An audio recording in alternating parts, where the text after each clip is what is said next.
بسم الله الرحمن الرحيم. ومن أحسن قولا ممن دعا إلى الله وعمل صالحا وقال إنني من المسلمين. ونستغفره ونعوذ بالله من شرور أنفسنا ومن سيئات أعمالنا من يهده الله فلا مضل له ومن يضلله فلا هادي له وأشهد أن لا إله إلا الله وأشهد أن محمدا عبده ورسوله يا أيها الذين آمنوا اتقوا الله حق تقاته ولا تموتن إلا وأنتم مسلمون يا أيها الناس اتقوا ربكم الذي خلقكم من نفس واحدة وخلق منها زوجها وبث منهما رجالا كثيرا ونساء واتقوا الله الذي تساءلون به والأرحام إن الله كان عليكم رقيبا يا أيها الذين آمنوا اتقوا الله وقولوا قولا سديدا يصلح لكم أعمالكم ويغفر لكم ذنوبكم ومن يطع الله ورسوله فقد فاز فوزا عظيما أما بعد فإن خير الحديث كتاب الله وخير الهدي هدي محمد صلى الله عليه وسلم وشر الأمور محدثاتها وكل محدثة بدعة وكل بدعة ضلالة وكل ضلالة في النار. أعوذ بالله من الشيطان الرجيم. بسم الله الرحمن الرحيم. ومن يبتغي غير الإسلام دينا فلن يقبل منه وهو في الآخرة من الخاسرين. মহান আল্লাহর সমস্ত প্রশংসা, দরুদ ও সালাম নাজিল হোক প্রিয় নবী মুহাম্মদুর রাসূলুল্লাহ সাল্লাল্লাহু আলাইহি সাল্লামের উপর। আল্লাহুম্মা সাল্লি আলাইহি আল্লাহুম্মা বারিক আলাইহি। আজকে পঞ্চম অনুষ্ঠান এই চরমনাই তরিকা বা চিস্তিয়া সাবেরিয়া সম্পর্কে। সময় আমাদের কাছে অল্পই রয়েছে, সুতরাং দু একটি আয়াত এবং একটি হাদিস দিয়ে কথা আরম্ভ করি, আর তারপরে তাদের কিতাব মাওয়াইজে কারিমিয়া, এর আগে যে কিতাবটি নিয়ে আলোচনা হয়েছে তা হচ্ছে ভেদে মারিফত বা ইয়াদে খোদা। বিস্তারিত আলোচনা 4টি অনুষ্ঠান তাতে হয়েছে।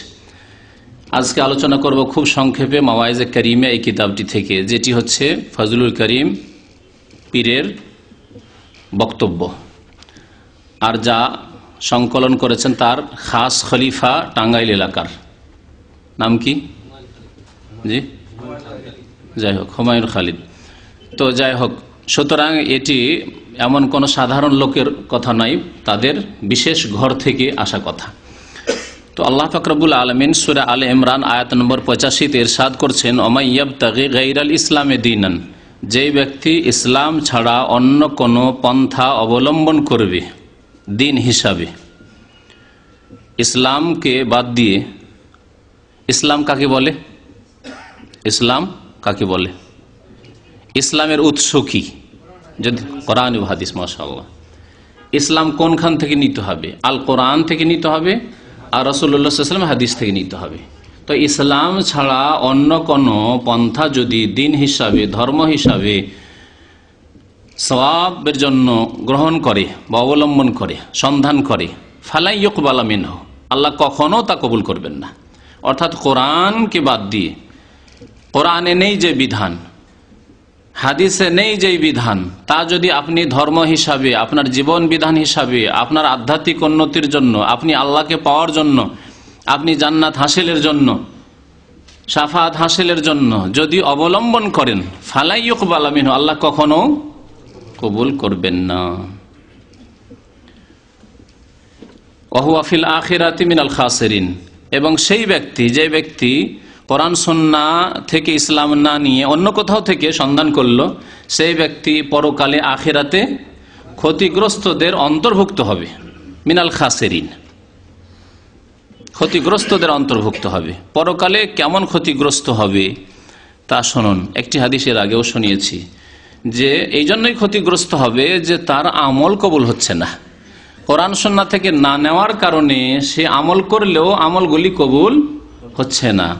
তাই নবী করিম সাল্লাল্লাহু আলাইহি ওয়াসাল্লাম বলেছেন, সহিহ মুসলিমের হাদিসে রয়েছে, মান আমিলা আমালান, যে ব্যক্তি এমন কোনো আমল করলো, লাইসা আলাইহি আমরুনা, সেটি আমার আদর্শ নাই, আমার তরিকা মোতাবেক নাই, আমল তো করলো, বেআমল নয়, একেবারে আমল করলো কিন্তু নবীর তরিকায় নয়, ফাহুয়া রাদ্দুন, তা প্রত্যাখ্যাত, আল্লাহ তা মঞ্জুর করবেন না।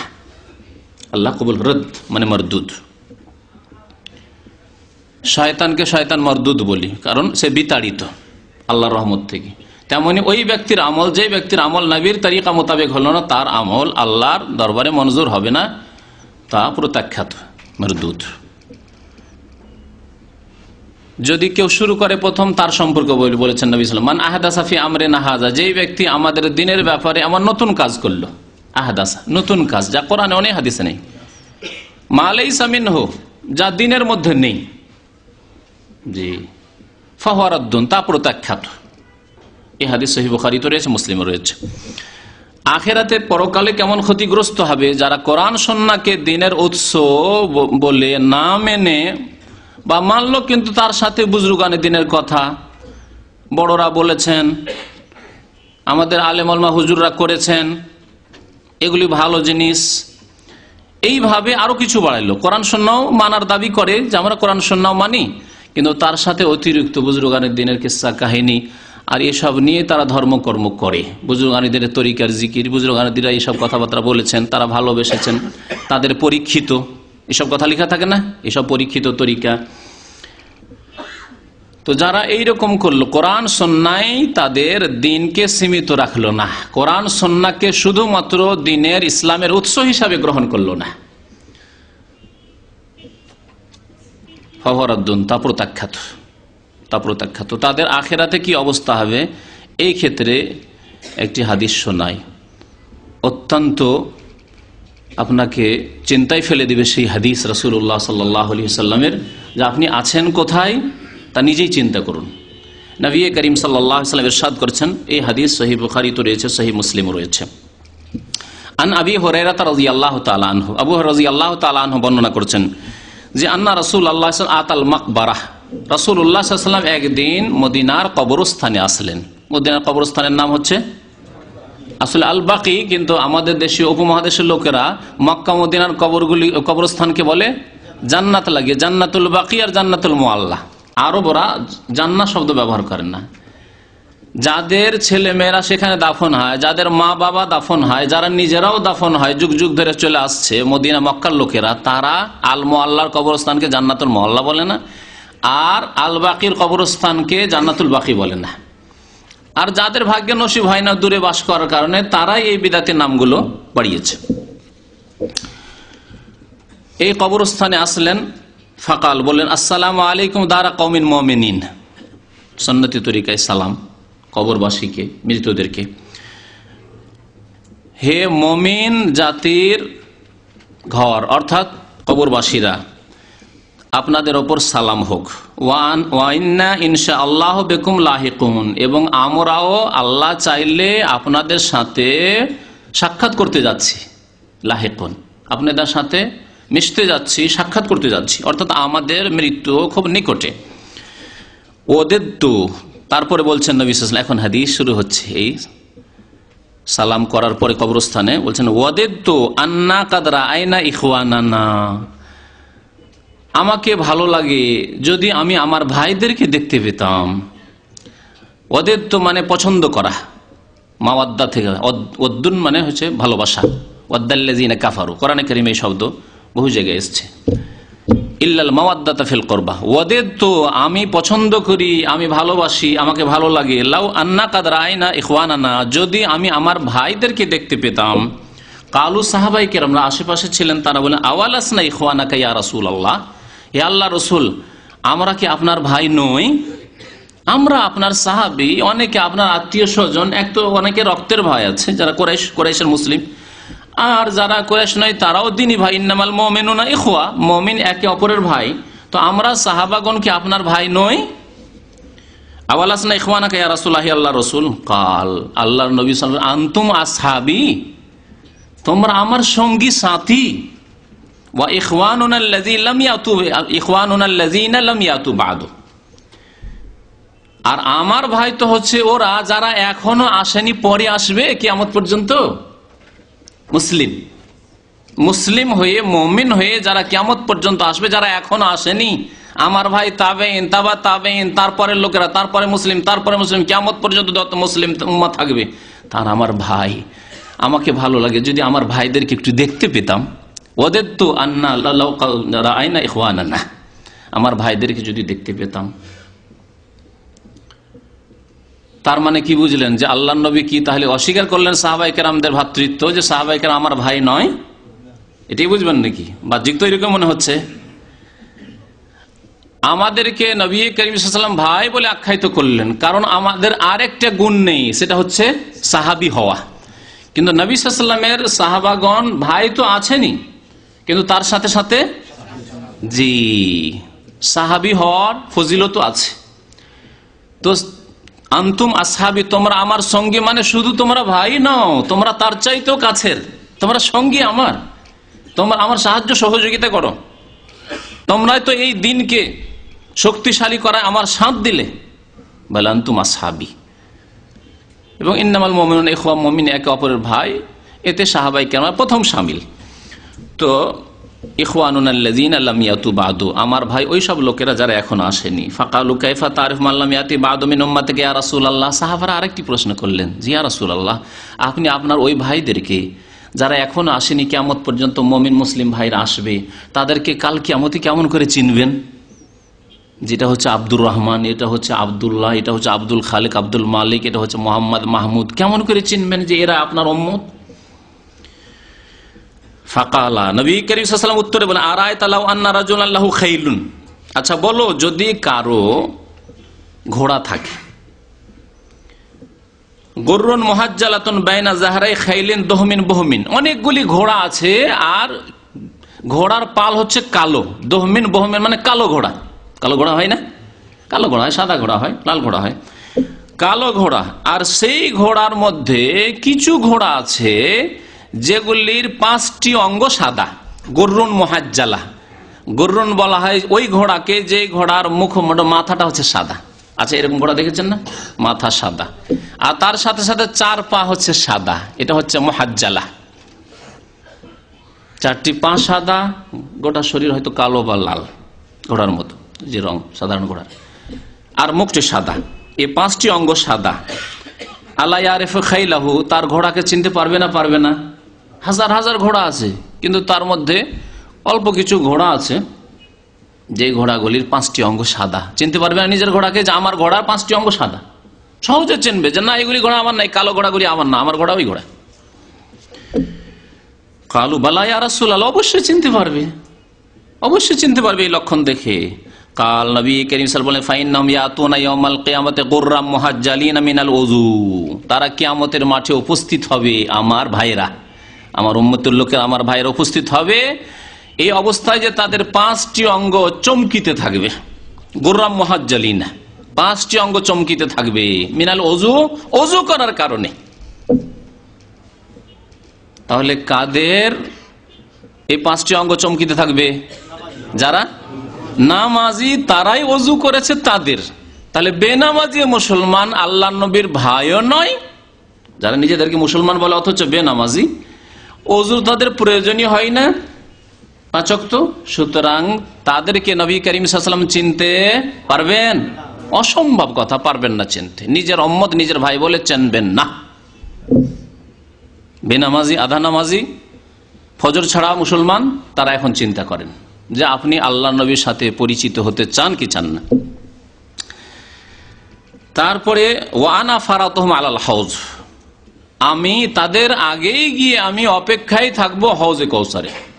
নবী করিম সাল্লাল্লাহু আলাইহি ওয়াসাল্লাম বলছেন, হাউজে কাউসারে গিয়ে আমি তাদের অপেক্ষায় থাকবো, প্রস্তুত থাকবো তাদেরকে পানি পান করানোর জন্য, যে বিচার দিবসে হাসর মাঠে আসতেই তারা পিপাসিত হবে, তাপে কষ্টে, সাথে সাথে তাদেরকে আমি হাউজে কাউসারের পানি দেবো, আমার ভাইদেরকে। আল্লাহু আকবার।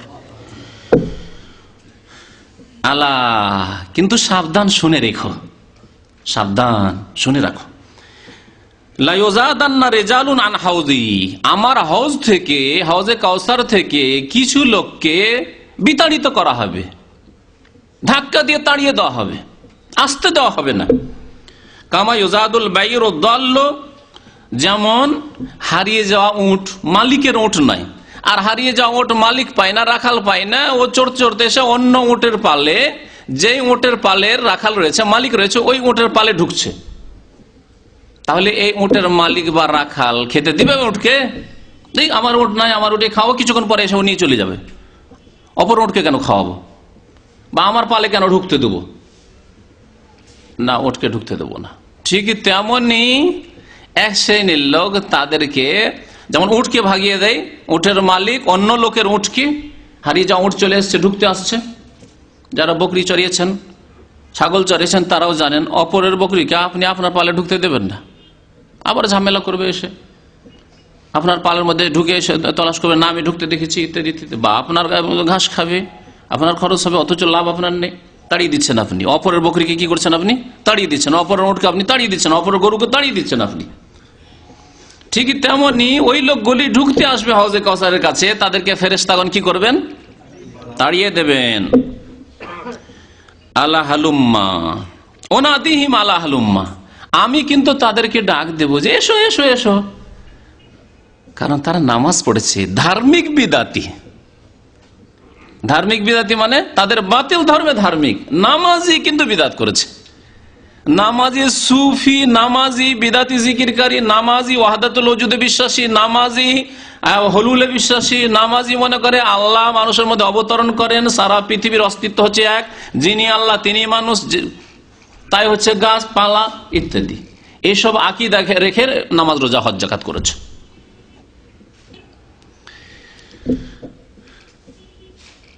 আমি তাদের 5টি অঙ্গ যে চমকিবে, যেহেতু ওযু করেছে, নামাজ পড়েছে, আলা হালুম্মা, বলে আসো আসো আসো, ফায়ুকালু, তখন আমাকে বলা হবে ইন্নাহুম কাদ বাদদালু বাদাকা। হাদিসের শব্দ শুনে রাখুন, ইন্নাহুম, নিঃসন্দেহে জেনে রেখো, ফেরেশতাগণ বলবে ইন্নাহুম কাদ বাদদালু বাদাকা, হে নবী সাল্লাল্লাহু আলাইহি সাল্লাম, আপনার পরে এরা আপনার দিনকে কি করেছে?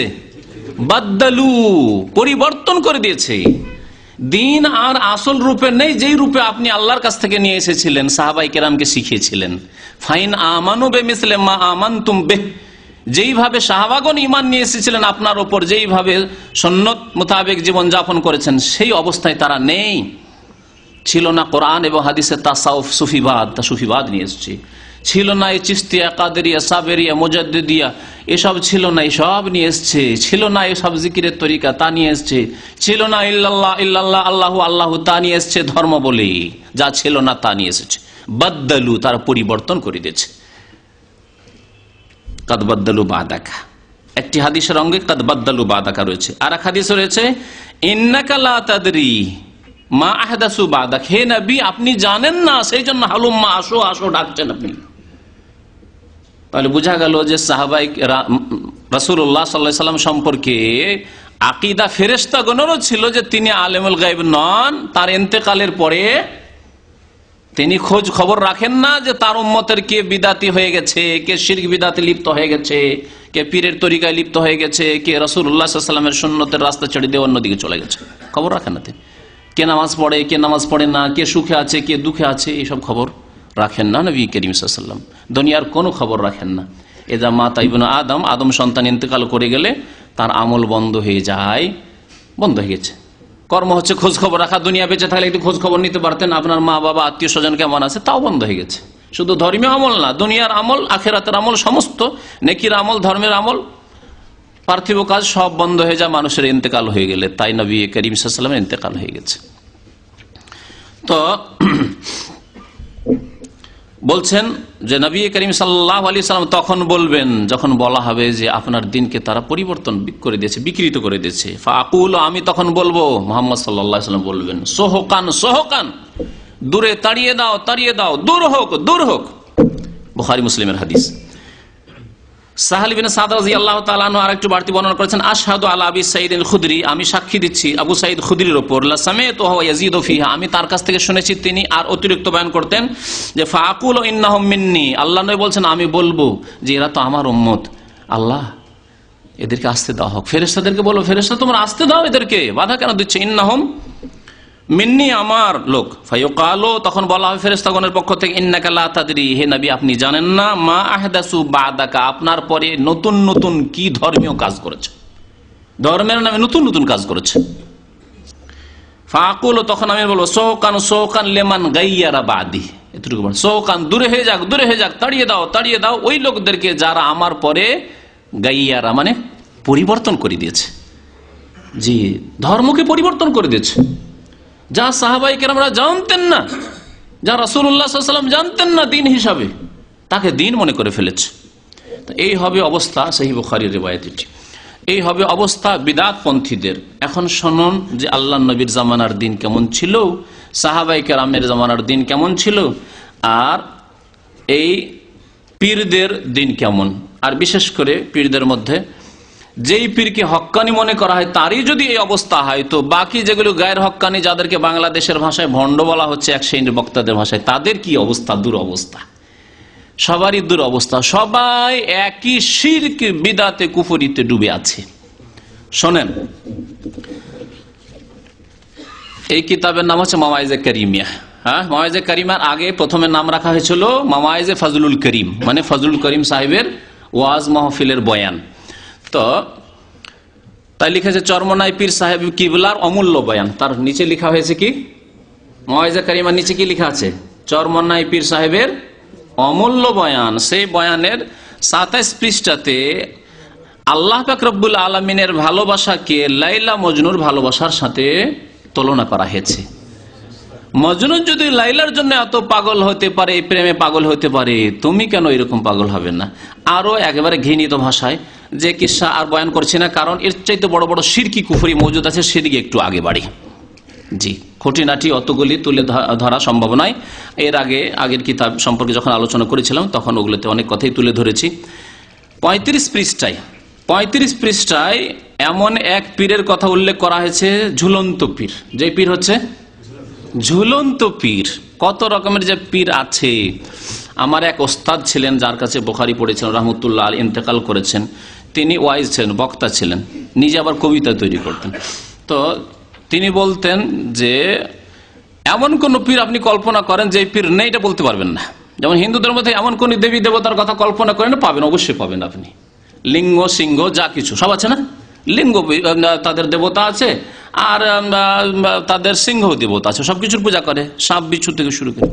তো ওই রকমই পীরপন্থীদের মধ্যে তেনা পীর আছে, ঢেলা পীর আছে। আমি ঢেলা পীর নিজের চোখে দেখেছি। একটা গাছ আছে, ওই গাছে গিয়ে মুসলমান কবর পূজারা যাচ্ছে আর একটা করে ঢেল মারছে, ঢেল মারি দিলে চলে গেল। হ্যাঁ, ওই আপনার মিনার পাথর মারার মতো করে ঢেল নিল, ঢেলের পাহাড়ের মতো উঁচা হয়ে ঢেলা।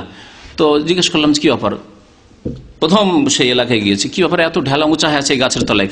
এটা হচ্ছে ঢেলা পীরার আস্থানা, ঢেলা পীরের আস্থানা। তো এমন কোন পীর আপনি কল্পনা করে নেন তার নেই, এই কথা ভাবতে পারেন না আপনি। তো এখানে আছে ঝুলন্ত পীরের ঘটনা। 35 পৃষ্ঠা মাওয়াইজে কারিমা, ঝুলন্ত পীরের ঘটনা। ঘটনা খুব লম্বা।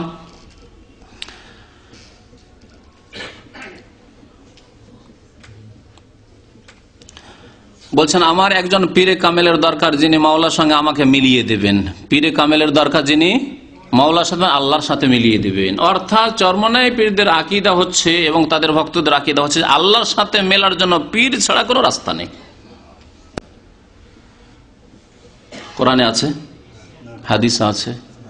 আল্লাহর সাথে মেলার জন্য, আল্লাহকে পাওয়ার জন্য যে রাস্তার কথা কোরআনে বারবার বলা হয়েছে তা হচ্ছে ঈমান এবং সৎ আমল। ইন্নাল্লাযীনা আমানু ওয়া আমিলুস সালিহাত। আর কোনো রাস্তা নেই। মান বাত্তা বিহি আমালুহু, নবী সাল্লাল্লাহু আলাইহি ওয়াসাল্লাম বলছেন যার আমল নেই, আমলে তাকে পিছিয়ে দিয়েছে, আমলের ক্ষেত্রে সে অনেক দূরে, লাম ইউসরা বিহি নাসাবুহু, তাহলে তার বংশীয় মর্যাদা দিয়ে বা অন্য কোনো পন্থা দিয়ে সে কোনোদিন অগ্রগামী হতে পারবে না। তাহলে পথ হচ্ছে ঈমান এবং সৎ আমল। তারপরে শোনেন, পরিচয় করিয়ে দিয়ে মাওলার সাথে। চিন্তা করলে এখন একজন পীরে কামেল কোথায় পাওয়া যায়?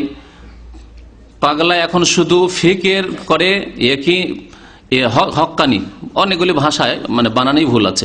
হক্কানি পীর কোথায় পাওয়া যায়? পীর তলাশ করে আর বলে, ও আমার মাবুদ রে, তোমার তো আমি পাইলাম না রে, মানে আল্লাহকে পাওয়ার জন্য করছে। পীরকে পেলে আল্লাহকে পেয়ে যাবে। ওয়াহদাতুল উজুদ, এই ওয়াহদাতুল উজুদের আকীদা কাজ করছে যে সমস্ত পৃথিবীর অস্তিত্ব হচ্ছে এক, পীর পেয়ে যাও মানে আল্লাহকে পেয়ে যাওয়া। মাওলা রে, তোমাকে পাইলাম না রে। পাগলায় জিকির করতে করতে দৌড়ায় আর মাবুদ রে ডাকে আর তলাশ করে। তলাশ করতে করতে যে দেখে জঙ্গলের মধ্যে এক আল্লাহর ওলি, জঙ্গলের মধ্যে, জঙ্গলে ওলি পাওয়া যায় এদের জঙ্গলে। তাহলে হিন্দু ধর্ম আর বৌদ্ধ ধর্ম, বৌদ্ধ ধর্মের সবচেয়ে বড় আস্থানা যেটা কাশী বিশ্বনাথ বলে, কাশী যে এলাকা, কাশীর নাম শুনেছেন, সেই এলাকা। আমি যখন বেনারস জামিয়া সালাফিয়ায় পড়াশোনা করি, শেষ বছরে ছিল, তো একবার মনে হলো যে এখানে থাকলাম দীর্ঘদিন, আর কাছে আছে সারনাথ বলে জায়গাটির নাম, 10-15 কিলোমিটার, এই জায়গাটা দেখবো না, যাই দেখতে তামাশা গেলাম।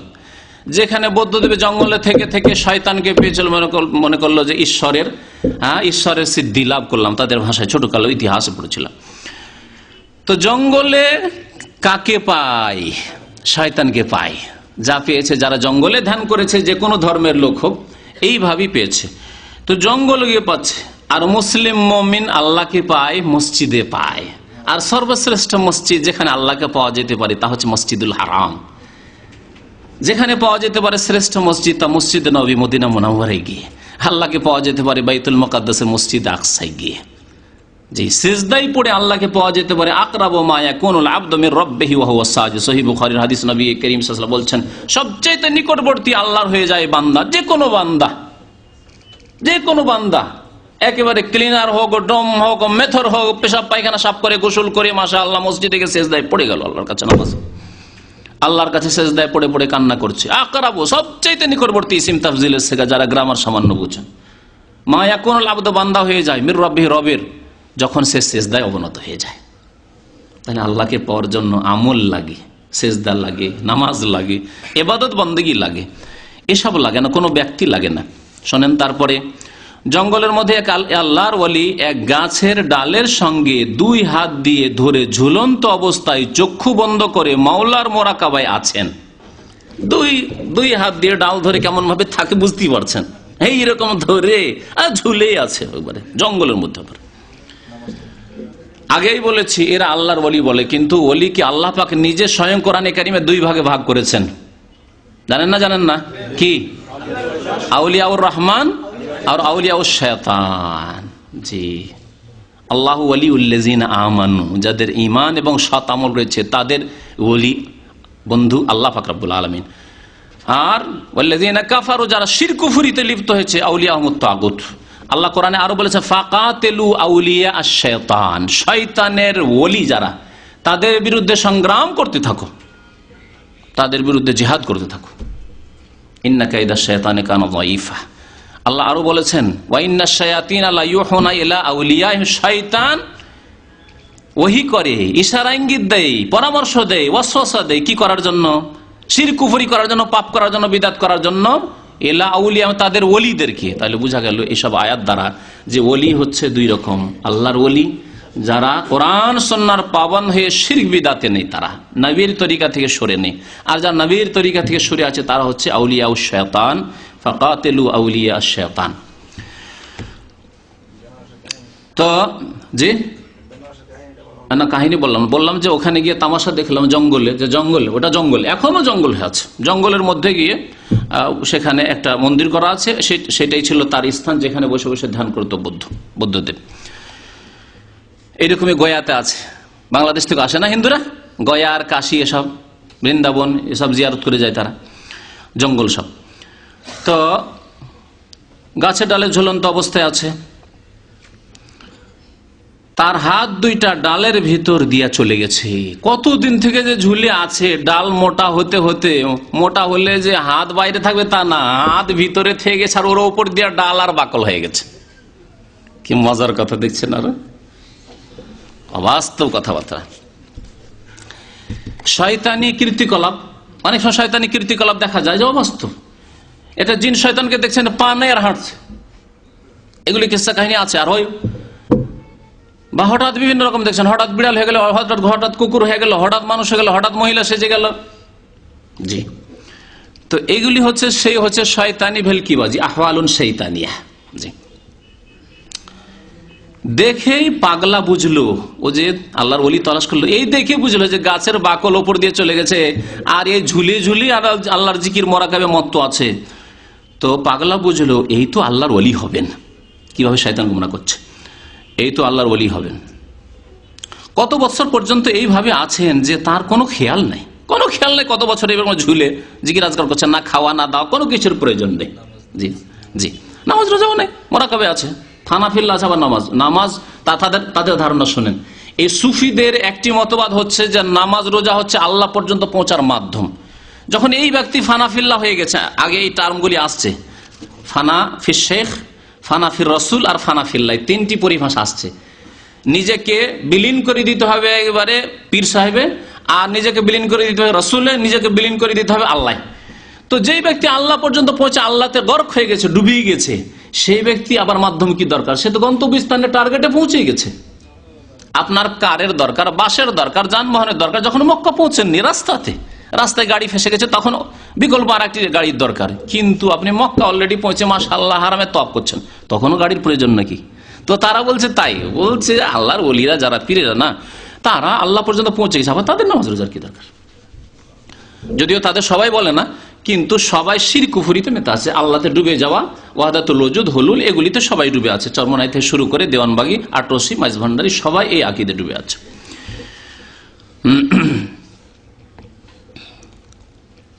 নিশ্চয় আল্লাহর ওলি হবেন, কিন্তু আল্লাহর ওই ওলির কাছে যেতে পারে না। বিরাট বিরাট বাঘ চতুর্দিকে বসে আছে, এখন তার নাফস বলে আরে ওখানে গেলে বাঘে খেয়ে ফেলবে। চারিদিকে বাঘ ঘিরে আছে, সব শয়তান বাঘের রূপ ধারণ করে আছে। পীর তো আরো আছে, সেখানে যাও, এখানে যে বাঘের পেটে গিয়ে লাভ কি? পাগলে বলে রে মন তলাশ, ও এলাকার ভাষায় লিখেছে, বুঝছেন? আপনারা তো বেশি বুঝবেন এলাকার ভাষা। হ্যাঁ জি রে। তো বলছে কয়েক মাস পরে তলাশ করতে করতে কয়েক মাস পরে পেয়েছে একজন আল্লাহর ওলি, একজন হক্কানি পীর। এই পীরের কাছে যদি না যায়, আবার কোথায় হক্কানি পীর পাবো? যদি এর মধ্যে আমার রূহ কবজ হয়ে যায়, আমি কি নিয়ে মাওলার দরবারে যাব? মাওলার দরবারে পীর নিয়ে যেতে হবে, নামাজ রোজার প্রয়োজন কি নিয়ে মাওলার দরবারে যাব? আমি যাই না, আমারে বাঘ খেয়ে ফেলুক, তবু মাওলাই দেখুক যে আমি মাওলাকে পাওয়ার জন্য আসিয়াছি। বাঘে যদি খেয়েও ফেলে, তবু তো মাওলাই আমারে কবুল করে নেবেন। পীরের কাছে যে যাব, এটা তো মাওলার জন্যই, এটা তো মাওলার জন্য। বড় লম্বা কিস্সা কাহিনী আছে, এই লম্বা কিস্সা কাহিনী শুনলে এখানে থেকে যাব। পাগলা বলল, হুজুর, এখন সাহস করে বাঘটা গেড়িয়ে পৌঁছে গেল, হুজুর আমাকে আল্লাহর সঙ্গে মিলিয়ে দেয়া লাগবে। হুজুর আমাকে আল্লাহর সঙ্গে মিলিয়ে দেওয়া লাগবে। এই আশায় চাষিগুলি সব চরমনায় যায় যে পীর সাহেব আল্লাহর সাথে মিলিয়ে দেবে। লা হাওলা ওয়ালা কুওয়াতা ইল্লা বিল্লাহ।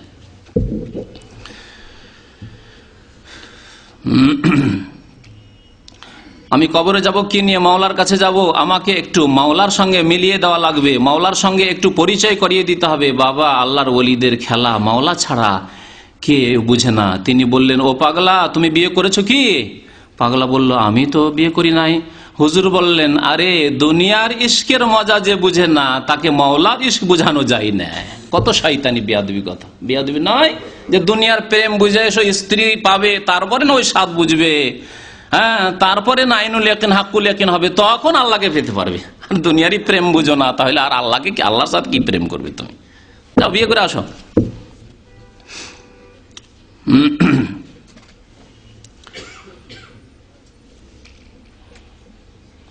তারপরে যা তুই বিয়ে করে আয়, পীর বলল। সে বলল, হুজুর আমার কাছে কে মেয়ে দেবে? তিনি বললেন, যা অমুক রাষ্ট্রের বাদশাহ খলিলের এক মেয়ে আছে, বাদশার মেয়েকে বিয়ে করতে বললো। যাই হোক, কেসা লম্বা। বাদশার মেয়ের কাছে গেল, আর বাদশাহ অনেক ধন টন চাইলো, তাও কত থেকে হয়ে গেল। এইসব শিরকি কুফরি কথাবার্তা আছে, কতবার লম্বা করা যায় কিসসাকে।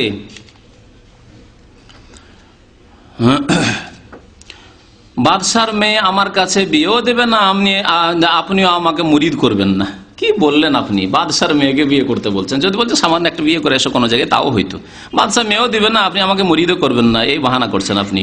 হুজুর বললেন, যার হিম্মত নাই তার কিম্মত নেই। যার হিম্মত নাই তার কিম্মত নেই। আরে কিম্মত বলতো, তাও তো দাম হইতো, মূল্য। কিম্মত আসলে বাংলায় ওটাকে কিম্মত বানিয়ে দিচ্ছে। আচ্ছা যাই, যার হিম্মত নেই তার কিম্মত নেই।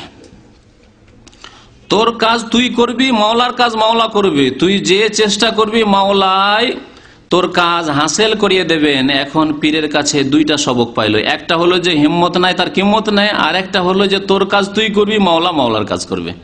সবক তো পাইল, কিন্তু পাগলের মনে মানে না যে কি আর কোনোদিন সম্ভব হবে নাকি? তখন পাগলায় বলে, ওরে আমার মাবুদ, তোমারে তো আমি পাইয়াও পাইলাম না, তোমারে আমি পাইয়াও পাইলাম না। পীরকে পেয়ে যেতাম, এই জঙ্গলের পীরকে, তো তোমাকে পাইয়ে যেতাম, পেলাম না। যাই হোক, বাদশার কাছে পৌঁছল। বাদশার কাছে গিয়ে সাহস করে বলল যে আপনার মেয়েকে বিয়ে করতে চায়। কিন্তু বাদশা বলল, 7টা মানিক যদি তুমি আনতে পারো, ঠিক তোমার কাছে আমার মেয়ে বিয়ে দেব। দরবারের সবাই মনে করলো 7টা মানিক পাগলাই কোথায় পাবে, আর মানিকও পাবে না, আর পাগলার কাছে বাদশা একমাত্র মেয়েকে বিয়েও দিতে হইবে না। সব কিস্সা কাহিনী হতে হতে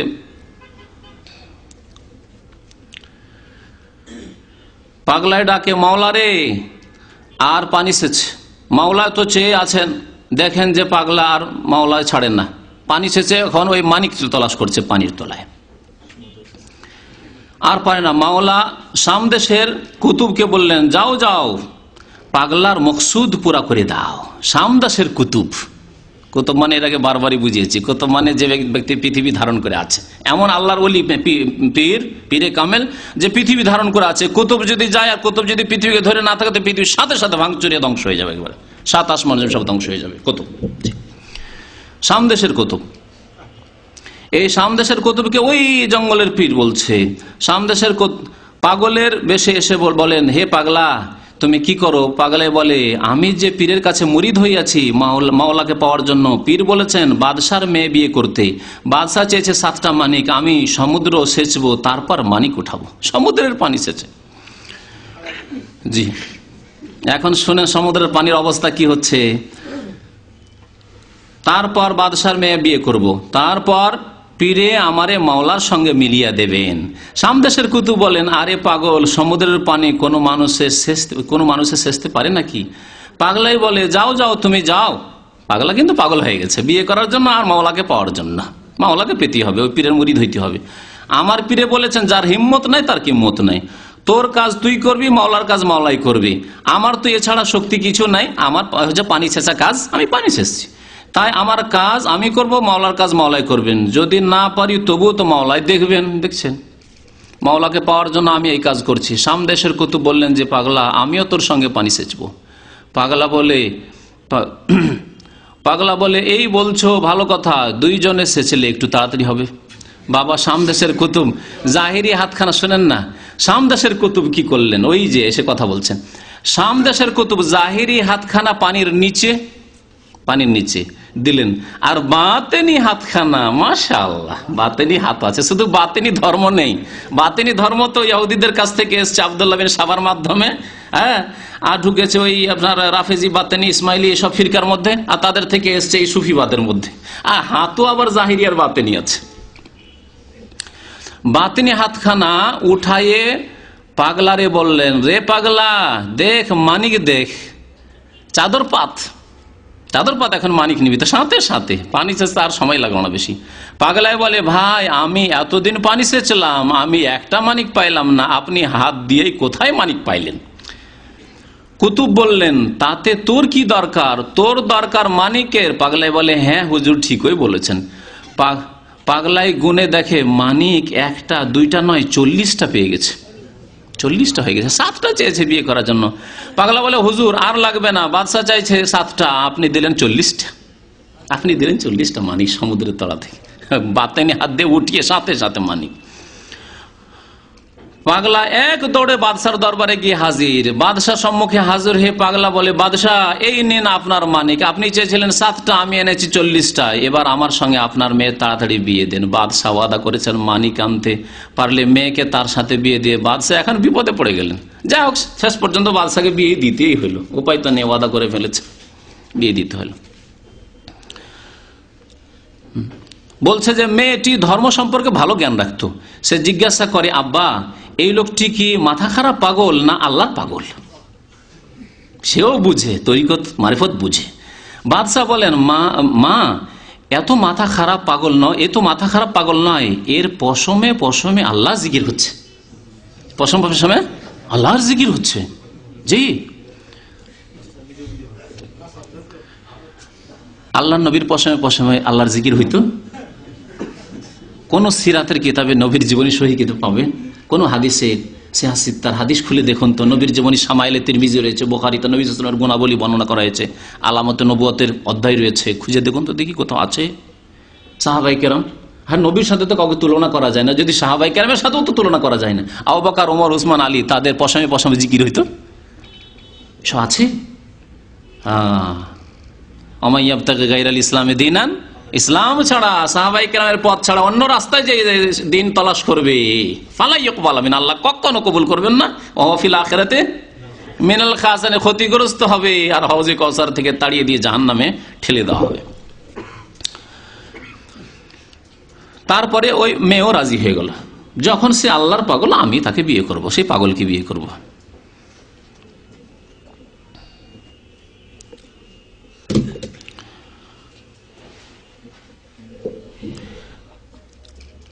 তারপরে বিয়ে শাদী করার পরে সাথে সাথে অনুমতি চাইলো বিবির কাছে। বিবি বলে, যান, আমার কোনো দাবি নাই, আমার কাছে থাকা লাগবে না, আপনি আল্লাহর পাগল যান। পাগল এখন দৌড়ায় আর বলে, ওরে আমার মাবুদ রে, তোমারে বুঝি আমি পাইছি রে। পাগলাই পীরের কাছে গিয়া বলে, হুজুর দেখেন, আমি বাদশার মেয়েকে বিবাহ করে ফেলেছি, এখন দেখেন বিবাহের কাবিন। পীর বলেন, কি বলিস পাগলা, এত বড় বাদশার মেয়ে তোর কাছে বিবাহ দিতে পারেনি? কাবিন দেখলেন এবং আরো শুনলেন যে বিবির দাবিও ছাড়াইয়ে আসছে পাগলা। হুজুর বললেন, তুমি কিভাবে বিবাহ করলে? পাগলা বলল, যা কিসা বয়ান করলো। তারপরে বলছেন, পাগলা বলল, এক জঙ্গল থেকে এক পাগল এসে আমাকে মানিক উঠিয়ে দিয়েছে, ওই যে শামের কুতুব। এখন আল্লাহর ওলি বলেন, আরে পাগলা, যা যা, ওই পাগলারে নিয়ে না আসলে আমি তোরে মুরিদ করব না। তাহলে ওই যে কুতুব যে তোকে মানিক উঠিয়ে 40 মানিক উঠিয়ে, তাকে নিয়ে আসতে হবে। যখন বাবা মাওলার দিদার পাওয়া যায়, মাওলাই কিন্তু পরীক্ষা করেন, যেমন তিনি ইরশাদ করেছেন, মাওলা পরীক্ষা করেন। তারপরে বলছেন যে আল্লামা রুমি এক কিসসা বয়ান করেছেন যে এক সুন্দরী যুবতী রাস্তা দিয়ে যাচ্ছে, এক যুবক তার আশেক হয়ে তার পিছনে পিছনে দৌড়ায়। এই যুবতী লক্ষ্য করছে, খুব জ্ঞানী বুদ্ধিমতী মেয়েটি। কিছুক্ষণ পর যুবতী আল্লাহর প্রেম শিখাচ্ছে, তাকে জিজ্ঞাসা করে, হে যুবক, পিছনে পিছনে দমে দৌড়াও কেন? যুবক উত্তর দেন, আমি তোমার আশেক হয়েছি। পিছনে পিছনে এক ছেলে যুবক দৌড়ছে, তুমি আমার পিছনে পিছনে দৌড়াও। যুবতী বলে, আমার উপরে কি আশেক হয়েছ? আমার পিছনে আমার ভগ্নী আসছে, সে আমার চেয়ে অনেক সুন্দরী। আশেক হলে তার উপরে হবে। মেয়েটি মনে মনে ঠিক করিল, দেখি যুবকটি আমার উপরে আশেক হয়েছে না আমার সৌন্দর্যের উপর আশেক হয়েছে। যদি আমার সৌন্দর্যের উপর আশেক হয়, সৌন্দর্য নষ্ট হয়ে গেলে আমাকে ফেলে চলে যাবে, আর যদি সে আমার উপরে আশেক হয়, সে কোনোদিন আমাকে ফেলে যাবে না। বাবা, মাওলার আশেক হইছ তোমরা ধনী হওয়ার জন্য, আরামে থাকার জন্য, না কিসের জন্য? মানে আল্লাহর কাছে কিছু চাওয়া পাওয়ার জন্য? তাহলে সৌন্দর্যের পাগল হচ্ছে না, আল্লাহর পাগল হইতে হবে, আল্লাহর প্রেমের পাগল হইতে হবে। যাক, মধ্যখানে একটা কেসা বয়ান করলো, যেটা বড় ডাহা কুফরি শিরকির কথা রয়েছে, সেই কথাটিতে আপনাদেরকে পৌঁছাতে চাইছি। পাগলা 6 মাস ভরে যেতে যেতে সেই জায়গায় যে জঙ্গলের দিকে ফিরে যখন পাগলা বলে ডাক দিল, দেখে পাহাড়টা 2 ভাগ হয়ে ফাটতে ফাটতে পাগলা এসে হাজির হয়ে গেল। পাগলা হাজির হলো। আল্লাহর রহমে ফরমান, ওই পাগলা যদি আর দ্বিতীয়বার পাগলা বলে ডাক দিত, হ্যাঁ পাগল রে এই বলে যদি ডাক দিত, মাওলার আরশ ভেঙে খান খান হয়ে যেত। জি শোনেন, এই হলো চরমনাই পীরের বক্তব্য, যে ওই আল্লাহর ওলিকে যদি আর পাগলা বলে একবার ডাক দিয়েছে, 2বার ডাক দিয়েছে, 3য়বার ডাক দিত, তাহলে আসমান জমিন সব ভেঙে তো চুরমার হইতো, কিন্তু আল্লাহর আরশও ভেঙে চুরমার হয়ে যেত। আল্লাহ আরশকেও সামলাতে পারতেন না। আউযুবিল্লাহ। কত বড় কুফরি কথা। তাআলা আল্লাহু আন যালিকা উলুওয়ান কাবীরা। আল্লাহ কোরআনে কারীমে ইরশাদ করেছেন, আল্লাহ এসব কুফরি কথার অনেক ঊর্ধ্বে। আল্লাহ পাক রব্বুল আলামিন সর্বশক্তিমান। আল্লাহর আরশ ভেঙে পড়ে যাবে। মাওলার আরশ সহ্য করতে পারতো না। পাগলা ডাক দেওয়ার সাথে সাথে মাওলা তাই শাম দেশের কুতুবকে হাজির করে দিচ্ছেন। ওই যে শাম দেশের কুতুবকে না নিয়ে আসলে তোকে মুরিদ বানাবো না। শাম দেশের কুতুব বললেন, হে পাগলা, ওকে ডাক দিচ্ছে, হে পাগলা কুতুবকে, তুমি আমাকে ডাক দিচ্ছ কেন? এই ডাক দিয়েছো কেন? 2 ডাক দেওয়া হচ্ছে, 3 ডাক, এবার আরশ ভাঙবের অবস্থা। 3 ডাক দিতেই হয়নি, চলে এসছে ওই পাগলা কুতুব। তারপরে ডাকলো, কথা বললো মুরিদ হওয়ার জন্য। ভাই আমাকে কেন ডাকছেন, আমাকে তাড়াতাড়ি বিদায় দেন। আপনাদেরকে যে কথাটি শোনাবো কেশার অংশ, আমাকে কেন ডেকেছেন, সামদেশের কুতুব ওই পাগলা কেন ডাকলেন? এই দেশে একটা গান হচ্ছে, তাড়াতাড়ি করে আমাকে বিদায় দেন। এই দেশে কি হচ্ছে? একটা গান হচ্ছে, মাওলা কিন্তু জমিন উল্টাই দিতে পারেন। এই গানের পাপে মাওলা মানে আল্লাহ জমিনকে কি করতে পারেন? উল্টাই দিতে পারেন। আর বাংলাদেশে লক্ষ লক্ষ কবর মাজারের পূজা হচ্ছে, আল্লাহ জমিন উল্টাচ্ছে না। এত ধৈর্য ধারণ করেন গানের জন্য। গানের অপরাধ এত বড় অপরাধ চরমনাইদের কাছে, শিরক কুফরির অপরাধ কোন অপরাধ না, নিজেই তাতে ডুবে আছে। যেহেতু বুঝতে পারছো, মানব রচিত বিধানের অপরাধ, এত বড় অপরাধ চলছে গোটা দেশে। আল্লাহর শরীয়ত কোরআনকে তাকে তুলে রেখে দেওয়া হয়েছে, তাও আল্লাহর গজব আসে না। হ্যাঁ, বছরে কতবার যে বান বন্যার আযাব আসছে, আর কত যে জলোচ্ছ্বাস, ঘূর্ণিঝড় আছে, আর কত যে লোক হালাক হচ্ছে, এগুলিতে হুঁশ দিশা হয় না যে আল্লাহর আযাব আসছে। আর গান হওয়ার জন্য, ঠিক আছে গানও একটা কাবিরা গুনাহ, কিন্তু তার চাইতে বড় বড় কাবিরা গুনাহ কত হচ্ছে। জেনার বেশ্যাখানা রয়েছে, আর বেশ্যাখানা লাইসেন্স দেওয়া হচ্ছে সরকারি ভাবে, তাও আল্লাহর গজব আসে না। মানুষ বেঁচে আছে বাংলাদেশে, আর ভারতেও বেঁচে আছে। আর এই গানের জন্য এই দেশে একটা গান হচ্ছে, মাওলা কিন্তু জমিন উল্টাই দিতে পারেন। এর চাইতে বড় কথা শুনেন, এটাও যা শুনলেন, আমার জমিন ধরে রাখতে হবে। আল্লাহ উল্টাতে আসছেন, আমাকে জমিনটা ধরে রাখতে হবে। বলুন ইন্না লিল্লাহি ওয়া ইন্না ইলাইহি রাজিউন। এই যদি ধর্ম হয়, তাহলে এই ধর্মের কোনো প্রয়োজন নেই মানুষের, এই শিরক কুফরির ধর্মের কোনো প্রয়োজন নেই। এর চাইতে ভালো ছিল মক্কার মুশরিকরা, তারা এই কথা কোনোদিন বলেনি যে জমিন কোনো মানুষ ধরে রাখতে পারে আল্লাহ যদি উল্টাতে চায়। বরং তারা রুবুবিয়তের প্রতি পুরো আস্থা ইমান রাখতো আল্লাহর। তারা শুধু পূজা পাঠের ক্ষেত্রে শিরিক করতো, উলুহিয়াতে ইবাদতে শিরিক করতো। আল্লাহ পাক কোরআনে কারিমে তা ইরশাদ করেছে, ওয়ালা ইন সাআলতাহুম মান খালাকাস সামাওয়াতি ওয়াল আরদা লা ইয়াকুলুন্না আল্লাহ। তাদেরকে যদি জিজ্ঞাসা করে যে আসমান জমিন কে সৃষ্টি করেছে, মক্কার মুশরিক আবু জাহল আবু লাহাবকে, তারা অবশ্যই বলবে যে আল্লাহ সৃষ্টি করেছেন। এই জন্য আব্দুল মুত্তালিব যখন আবরাহা কাবা ধ্বংস করার জন্য আসলো, দেখলো যে আর আমাদের 360টি মূর্তি কাবার চারিদিকে থেকে কাবাকে বাঁচাতে পারবে না। সামান্য আবরাহা এই হাকিম, সে বড় বাদশাহ না, বাদশার একজন প্রতিনিধি মন্ত্রী, বাঁচাতে পারবে না। তখন সে কাবার গেলাম ধরলো আর বলছে, হে রাব্বাল বাইতে, হে বাইতুল্লাহর রব আল্লাহ। তখন আল্লাহকে ধরেছে। বড় মুসিবতে পড়লে তারা আল্লাহকে ধরতো। আর আজকালকার কবর পূজারী এই পীরপন্থীরা বড় বড় মুসিবতে পড়লে পীরকে ধরে, আউলিয়া ও শয়তানদেরকে ধরে। আল্লাহ পাক রব্বুল আলামিন দেশ ধ্বংস করতে চাইছেন, জমিন ধ্বংস করতে চাইছেন উল্টিয়ে দিতে, আর পীর গিয়ে কি করবে? জমিনকে ঠেকাইয়ে রাখবে। শুনলেন কথা? আয়াত শুনবেন, কোরআনে কারীমের আয়াত শুনে আপনাদেরকে। সুবহানাল্লাহ। আল্লাহ পাক রব্বুল আলামিন সূরা ফাতির আয়াত নম্বর 44 এর ইরশাদ করছেন। আয়াত নম্বর 44, আওয়ালাম ইয়াসিরু ফিল আরদি, তারা কি পৃথিবীতে ভ্রমণ করে দেখে না? ফায়ানজুরু, তারা দেখুক গিয়ে ভ্রমণ করে, পৃথিবী ভ্রমণ করে। কাইফা কানা আকিবাতুল লাযিনা মিন ক্বাবলিহিম, এর পূর্বে যেসব জাতি ধ্বংস করা হয়েছে জাতিকে, তাদের পরিণাম কি হয়েছে। ওয়া কানু আশাদ্দা মিনহুম কুওয়া, তারা এদের চাইতে, আবু জাহাল আবু লাহাব কুরাইশদের চাইতে অনেক শক্তিশালী ছিল, ফেরাউন চাইতে অনেক শক্তিশালী ছিল। জি, আজকালকার জালেমদের চাইতে অনেক শক্তিশালী ছিল। তারা কি সারা পৃথিবী ভ্রমণ করে দেখে না যে আদ সামুদকে কি করে আল্লাহ ধ্বংস করেছেন, ফেরাউনকে কি করে ধ্বংস করেছেন, আবরাহাকে কি করে ধ্বংস করেছেন? জি। তারপর আল্লাহ পাক বলছেন, ওমা কান আল্লাহু লিইউজিজাহু মিন শাই, যে কথাটি বলতে চেয়েছিলাম এই মর্মে। ওমা কান আল্লাহু, আল্লাহকে কেউ হারাতে পারে না। আল্লাহকে কেউ হারাতে পারে না। যে আল্লাহ একটা কাজ করতে চাইছেন আর আল্লাহ সেখানে হার মেনে নিলেন আর পারলেন না করতে, জমিন উল্টে দিতে চাইছেন এই গান করা লোকদের জন্য, আর পীর গিয়ে ধরে নেবে, আল্লাহ তুমি উল্টাও দেখি। আস্তাগফিরুল্লাহ ওয়া আতুবু ইলাইহি, আস্তাগফিরুল্লাহ ওয়া আতুবু ইলাইহি। লা ইলাহা ইল্লাল্লাহ, বলুন লা ইলাহা ইল্লা, আল্লাহ ছাড়া কেউ সত্য মাবুদ নেই, আল্লাহ ছাড়া কেউ সর্বশক্তিমান নেই, আল্লাহ ছাড়া কেউ ইবাদতের হকদার নেই। আল্লাহ বলছেন, ওমা কান আল্লাহু লিইউজিজাহু মিন শাই, কোনো কিছুই, কোনো শক্তি আল্লাহকে হারিয়ে দিতে পারে না। ফিস সামাওয়াতি, আকাশেও, আকাশের অসংখ্য ফেরেশতাও আল্লাহকে হারিয়ে দিতে পারে না। ওয়ালা ফিল আরদ, আর পৃথিবীর কোনো শক্তি আল্লাহকে হারিয়ে দিতে পারে না।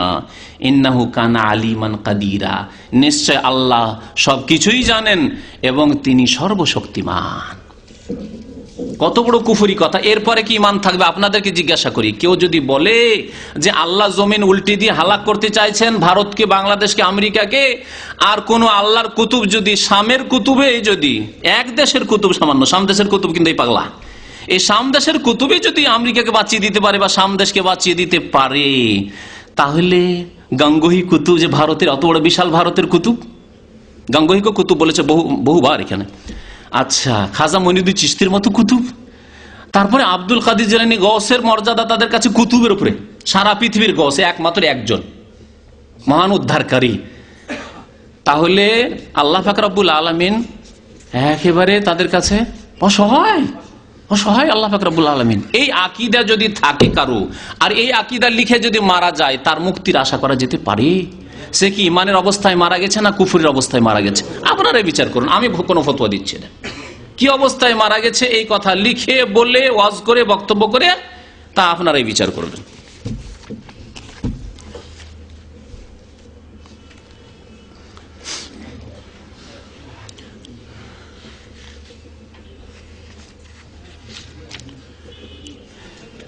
পৃষ্ঠা নম্বরটা বলে দিই, 43 নম্বর পৃষ্ঠা, পৃষ্ঠা নম্বর 43। আবার পড়ে শোনাই। ভাই আমাকে কেন ডেকেছেন? আমাকে তাড়াতাড়ি বিদায় দেন। এই দেশে একটা গান হচ্ছে, একটা গান হচ্ছে, তাহলে কত শত গান হচ্ছে আজকে, কত শত ফিল্ম আর সিনেমা হল আজকে ভারত, বাংলাদেশ, পাকিস্তানে। জি, মাওলা কিন্তু জমিন উল্টাই দিতে পারেন, আমার জমিন ধরে রাখতে হবে, আমার জমিন ধরে রাখতে হবে। চরমনাইয়ের মাওয়াইজে কারিমা পৃষ্ঠা নম্বর 43। তখন ছিল না লূত আলাইহিস, ভাই বলছেন যে লূত আলাইহিস সালামের জামানায় যে আল্লাহ পাক রব্বুল আলামিন উল্টিয়ে দিলেন জমিনকে আর মৃত সাগর বানিয়ে দিলেন, তখন ধরতে পারল না। তখন এসব ওলি কোথায়? এসব ওলি ছিল সব এই ওসব ওলি এই দেওবন্দীদের মধ্যে পয়দা হয়েছে, আর বেরেলভীদের ভারতে পয়দা হয়েছে। যত ওলি পয়দা হয়েছে সব কিন্তু ভারতে, ভারত উপমহাদেশে। এই জন্য সাহাবায়ে কেরামদের মধ্যে এরকম ওলি কোথাও খুঁজে পাবেন যে আল্লাহ জমিন হালাক করতে চাইছেন আর জমিন ধরে রাখবেন বা ইত্যাদি ইত্যাদি, এইরকম কোন বড় বড় কেরামতি সাহাবায়ে কেরামদের, হ্যাঁ, যে আপনার জায় নামাজ বিছিয়ে সমুদ্রের উপর নামাজ পড়ছেন, এসব পাবেন? এসব সব ভারতে পাবেন, বাংলাদেশে পাবেন, পাকিস্তানে পাবেন, আর কোথাও পাবেন না আপনি এই সুবিবাদ। আল্লাহ জানে কোথায় পেয়েছে। ওয়াহিউ শায়াতান, এর আগেই তো বলেছি, ওয়াইন্না শায়াতিনা লা ইউহুনা ইলা আউলিয়া, শয়তান তার বন্ধুদের কাছে, ওলিদের কাছে ওহী করে থাকে।